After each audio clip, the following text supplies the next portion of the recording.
महायुतीला पाठिंबा देत आहेत. सर्वजण वाट पाहत आहेत नरेंद्र मोदी साहेबांची पंतप्रधानांची आठवण कधी होणार. कारण हा देश आपल्याला सुजलाम आणि सुफलाम करायचा आहे, जगामध्ये आपल्याला महासत्ता करायची आहे आणि त्याकरता हिंदुस्थानची एक ओळख निर्माण करण्याकरता नरेंद्र मोदी साहेब यांचं नेतृत्व या हिंदुस्थानाला हवं आहे आणि त्यासाठी सर्वजण महायुतीच्या पाठीमागे उभे राहिलेले आहेत. खासदारांवर आज आपण टीका केलेली आहे, तीही उघडपणे. का ही टीका झाली आज? मी काही खासदारांवरती टीका केलेली नाही आहे. मी फक्त सत्य गोष्टी सांगितल्या. ओळख काय आहे? 4-4 तास कार्यकर्त्यांना वाट बघणारा खासदार. कारण त्यांनी माझ्या नौखा म्हणून असं काहीतरी टीका केली म्हणून मला भाषणात कळलं, तरी त्यांची अजून ओळख मी लोकांना सांगितली नाही आहे.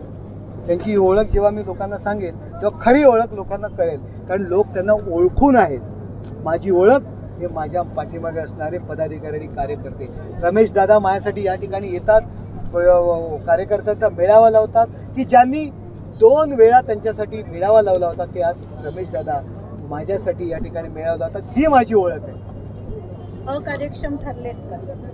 तुम्हीच सांगू शकता की अकार्यक्षम आहेत की कार्यक्षम आहेत ते. आज त्यांच्या मागे 50 कार्यकर्ते सुद्धा येत नाही आहेत, जमा होत नाही आहेत. भास्कर जाधवांच्या सभेला 40 माणसं असतात, जे जेव्हा रॅलीमध्ये येतात तेव्हा 10 कार्यकर्ते त्यांच्या पाठीमागे येत नाहीत. तेव्हा जर ते कार्यक्षम असते तर त्यांच्यामागे माणसं असती, त्यांच्यामागे पदाधिकारी असते. आज त्यांच्याबरोबर कोणीही नाही. याच्यावरनं त्यांची कार्यक्षमता लोकांसमोर आलेली आहे. गरजेपोटी बांधलेली घरं आणि पीओ याबाबत काय?